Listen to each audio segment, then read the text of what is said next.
Perjalanan hari kedua di Banyumas, kali ini komunitas jelajah budaya menjelajahi tempat-tempat bersejarah di Purwokerto yang terus berkembang menjadi kota yang ramai setelah dibukanya jalur kereta api SDS. Bahkan pada tahun 1920-an, Purwokerto sudah menjadi kota yang ramai, jauh lebih ramai dari kota Banyumas. Pertama-tama, di kota ini penjelajah budaya mengunjungi pendopo Si Panji dan komplek rumah dinas Bupati Banyumas sebagai salah satu bangunan cagar budaya yang perlu dilestarikan keberadaannya. Bangunan pendopo ini merupakan bangunan bersejarah yang awalnya berada di kota Banyumas. Kemudian pada tahun 1937 dipindahkan ke kota Purwokerto yang dipilih sebagai ibu kota kabupaten. Jika ditelusuri sejarahnya, bangunan pendopo pertama kali dibangun pada tahun 1706 oleh Tumenggung Yuda Negara II, sementara nama Si Panji digunakan untuk mengingatkan nama putranya Panji Ganda Subrata atau Bagus Kunting. Keberadaan kota Purwokerto pun semakin berkembang. Berbagai sarana dan prasarana dibangun di kota ini. Semuanya dari komunitas jelajah budaya. Sekali lagi ucapkan terima kasih sudah membantu sejak bulan Mei ya, karena saya surat dari bulan Mei untuk bisa mengunjungi tempat-tempat bersejarah yang ada di Kabupaten Banyumas.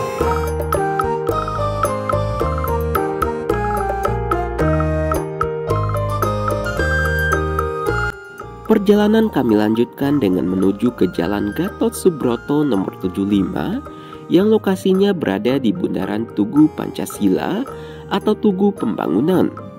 Bangunan tempo dulu ini merupakan rumah jabatan ex Kepala Bakorwil 3 Provinsi Jawa Tengah yang lebih dikenal masyarakat Purwokerto sebagai rumah dinas residen.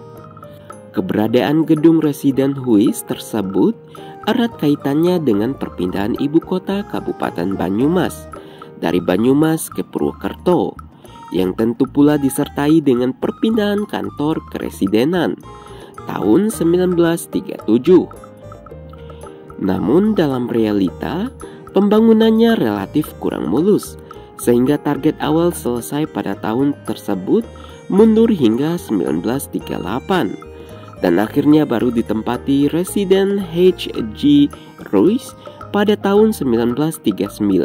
Adapun arsitek yang merancang rumah dinas residen adalah Insinyur Brüning dan Hubert Albert.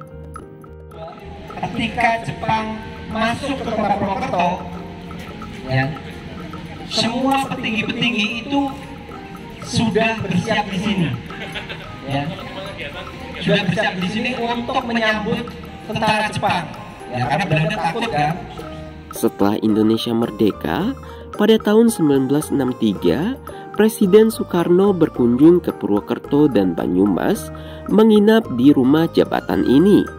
Di samping itu pula, gedung tersebut menjadi salah satu saksi cikal bakal berdirinya Universitas Jenderal Sudirman, di mana Sumarjito atau residen sebagai ketua presidium pendirian universitas dengan ditandai upacara penerimaan mahasiswa baru angkatan pertama 1963 dan 1964 di halaman gedung ini.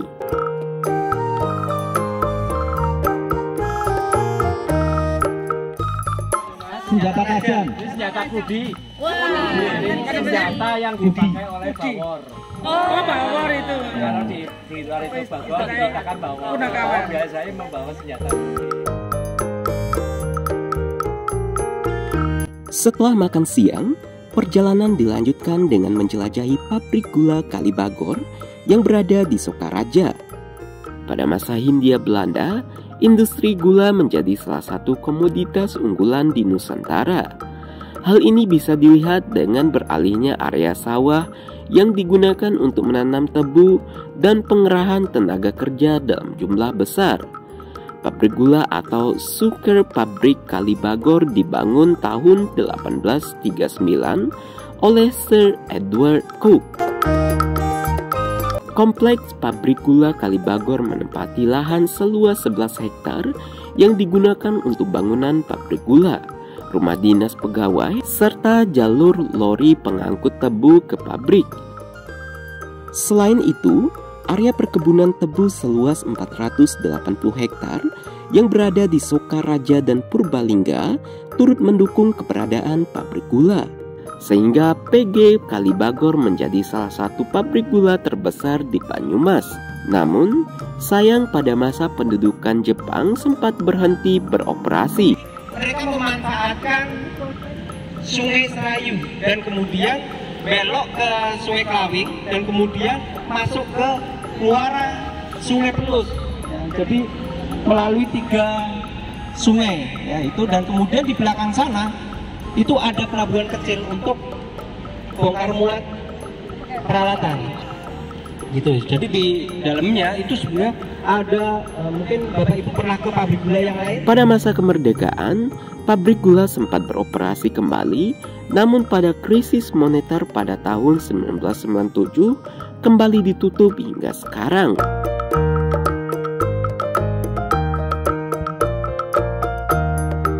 Perjalanan komunitas jelajah budaya ditutup di Gereja Kristen Indonesia di Sokaraja yang beralamat di Jalan Gatot Subroto, Sokaraja.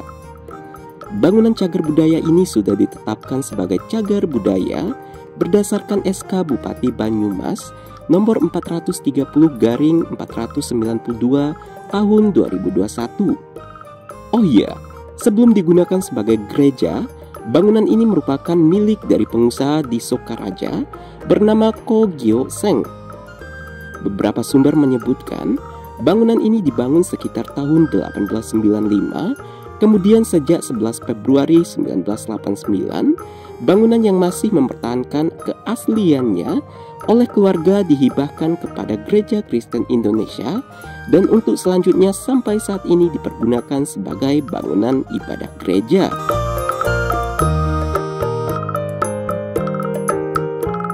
Baik sahabat budaya, itulah video terakhir dari penjelajahan komunitas jelajah budaya di Jelajah Banyumas.